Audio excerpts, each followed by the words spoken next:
আচ্ছা, তোমরা তো নাউন অ্যাডজেক্টিভ নাম শুনছো, কিন্তু কখনো কি নাউন ইনফিনিটিভ নাম শুনছো? সাধারণত কম শোনা যায়। তো আমরা আজকে কী নিয়ে শিখবো, মানে কী সম্পর্কে জানবো? এই নাউন ইনফিনিটিভ সম্পর্কে জানবো। তো মনে হইতে পারে যে নাউন ইনফিনিটিভ বিষয়টা কি, সংক্ষেপে বলি। দেখো, প্রথমে যে ইনফিনিটিভটা নাউনের কাজ করে সেটাই হয়ে যাবে নাউন ইনফিনিটিভ। তাইলে আমি আবার বলি, দেখো ব্যাপারটা কি, যে ইনফিনিটিভটা কিসের কাজ করে, নাউনের কাজ করে, সেটাই হয়ে যাবে কি, নাউন ইনফিনিটিভ। তো আমরা নাউন ইনফিনিটিভ সম্পর্কে আজকে জানবো। আমি যদি তোমাদেরকে জিজ্ঞেস করি যে কি এর উত্তর কি হয়, তাহলে তোমরা কি বলবা? মানে কি দ্বারা যখন প্রশ্ন করি, এটার উত্তর কিন্তু নাউন হয়। এখন দেখো তো, to to dream big is important, তার মানে কি, মানে বড় স্বপ্ন দেখাটা গুরুত্বপূর্ণ, ইম্পর্টেন্ট। আচ্ছা দেখো তো, এই যে টু ড্রিম বিগ, এটা হচ্ছে infinitive phrase. To plus verb, to এবং ভার্ব যখন একসাথে মিলিত হয় ওইটার বলা হয় ইনফিনিটিভ। এবং ইনফিনিটিভের সাথে যখন আরেকটা ওয়ার্ড যুক্ত হয়, যেমন বিগ যুক্ত হয়েছে, তখন ওইটা ইনফিনিটিভ ফ্রেজ। শব্দ যখন আরেকটা যুক্ত হয় ওটা ফ্রেজ হয়ে যায়। তার মানে এটা হচ্ছে কি, ইনফিনিটিভ ফ্রেজ। দেখো তো ইনফিনিটিভ ফ্রেজটা কিসের কাজ করতেছে? To dream big is important, তার মানে কি, বড় স্বপ্ন দেখাটা হচ্ছে গুরুত্বপূর্ণ। কি গুরুত্বপূর্ণ? ওই বড় স্বপ্ন দেখাটা কিন্তু, মানে বড় স্বপ্ন দেখাটা হচ্ছে গুরুত্বপূর্ণ। তার মানে দেখো তো, কি এর উত্তর কি পাওয়া যাইতেছে, এই যে টু ড্রিম বিগ পাওয়া যাইতেছে। তার মানে কি এর উত্তর কি হয়, নাউন হয়। তার মানে এটা কিসের কাজ করতেছে, নাউনের কাজ করতেছে। তার মানে এই যে ইনফিনিটিভ ফ্রেজ যেটা, ওটা কিসের কাজ করতেছে, নাউনের কাজ করতেছে। তার মানে এটাকে কি আমরা কি বলবো, নাউন ইনফিনিটিভ বলবো। তার মানে নাউন ইনফিনিটিভ হচ্ছে এমন ইনফিনিটিভ বা ইনফিনিটিভ ফ্রেজ যেটা কিসের কাজ করে, নাউনের কাজ করে। আশা করি বুঝতে পারছো। আরেকটা এক্সাম্পল দেখো, two forgive is a great virtue, তার মানে কি, মানে ফরগিভ মানে ক্ষমা করে দেওয়া। তার মানে ক্ষমা করে দেওয়াটা হচ্ছে কি, একটা গ্রেট মানে মহান, মহৎ গুণ, ওই রকম বলতে পারি। তার মানে কি মহৎ গুণ, ওই ক্ষমা করে দেওয়াটা। তার মানে এটার ইংলিশ কি, ওই টু ফরগিভ।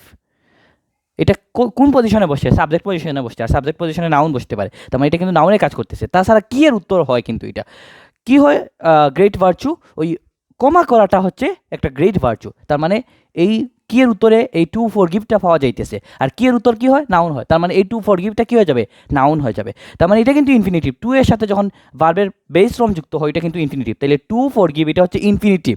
এই ইনফিনিটিভটা কিসের কাজ করতেছে, নাউনের কাজ করতেছে। তার মানে এটাকে আমরা কি বলবো, নাউন ইনফিনিটিভ বলবো। তার মানে আমরা নাউন ইনফিনিটিভ কি শিখলাম, যে ইনফিনিটিভটা কিসের কাজ করে, নাউনের কাজ করে। ইনফিনিটিভ হইতে পারে কিংবা ইনফিনিটিভ ফ্রেজ হইতে পারে। ইনফিনিটিভ আর ইনফিনিটিভ ফ্রেজের মধ্যে পার্থক্য কি, দেখো, ইনফিনিটিভ মানে টু প্লাস ভার্বের বেস ফর্ম। আচ্ছা, ইনফিনিটিভ ফ্রেজ মানে কি, তাইলে ইনফিনিটিভের সাথে যখন আরেকটা শব্দ যুক্ত হবে, আরও একটা বা একাধিক শব্দ যুক্ত হবে, তখন এটাকে আমরা কি বলবো, ইনফিনিটিভ ফ্রেজ বলবো। যেমন এখানে ইনফিনিটিভ আছে, তারপর আরেকটা ওয়ার্ড যুক্ত হয়েছে, শব্দ যুক্ত হয়েছে, এই জন্য এটাকে কি বলবো, ইনফিনিটিভ ফ্রেজ বলবো। তার মানে আমরা কি শিখলাম, ইনফিনিটিভ কিংবা ইনফিনিটিভ ফ্রেজ যখন নাউনের কাজ করে, তখন আমরা এটাকে কি বলি, নাউন ইনফিনিটিভ বলি। তার মানে ইনফিনিটিভ যখন নাউন, তখন ওইটা হয়ে যায় কি, নাউন ইনফিনিটিভ।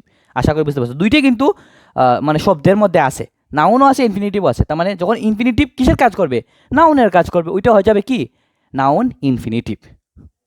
নাউন ইনফিনিটিভের আরও দুইটা এক্সাম্পল দেখা যাক। দেখো, এখানে দেওয়া আছে আই ওয়ান্ট টু গো এবং আই নিড টু গো। এখানে ইনফিনিটিভটা কোথায়, ইনফিনিটিভ মানে হচ্ছে টু এর সাথে যখন ভার্বের বেস ফর্ম যুক্ত হবে, তাহলে টু এর সাথে এই গো কিন্তু ভার্বের বেস ফর্ম। তার মানে এটা হচ্ছে ইনফিনিটিভ। কীভাবে, টু লার্ন হচ্ছে কি ইনফিনিটিভ, টু গো, টু ইট, এগুলো হচ্ছে কি ইনফিনিটিভ। টু ডু মানে এইরকম ভার্ব যেগুলো ইউজ করা যায় সবগুলো, টু টিচ, টু স্টাডি, এই যে টু এর সাথে যখন ভার্বের বেস ফর্ম যুক্ত করি, ওগুলো ইনফিনিটিভ হয়ে যায়। তার মানে এখানে টু গোটা হচ্ছে ইনফিনিটিভ এবং টু লার্নটা হচ্ছে ইনফিনিটিভ। তাহলে দেখো, এই ইনফিনিটিভটা কিসের কাজ করতেছে, আই ওয়ান্ট মানে আমি চাই, ওয়ান্ট তো চাওয়া, কি চাই, ওই যেতে চাই। তাহলে কি এর উত্তরে কী পাওয়া যাইতেছে, এই যে টু গো পাওয়া যাইতেছে। তাহলে কি এর উত্তর কি হয়, নাউন হয়। তার মানে এই টু গোটা কিসের কাজ করতেছে, নাউনের কাজ করতেছে। তার মানে এই যে ইনফিনিটিভটা, এটা কিসের কাজ করতেছে, নাউনের কাজ করতেছে। এই জন্য এটাকে আমরা কি বলবো, নাউন ইনফিনিটিভ। তাহলে ইনফিনিটিভ যখন নাউনের কাজ করে, তখন সেটাকে কি বলে, নাউন ইনফিনিটিভ। এটা কিন্তু অবজেক্ট পজিশন। আগে আমরা যে এক্সাম্পলগুলো দেখছিলাম, ওগুলো কিন্তু সাবজেক্ট পজিশনেও নাউন বসে, অবজেক্ট পজিশনেও নাউন বসে। তো দুইটি পজিশনেই কি বসতে পারে, ইনফিনিটিভ বসতে পারে।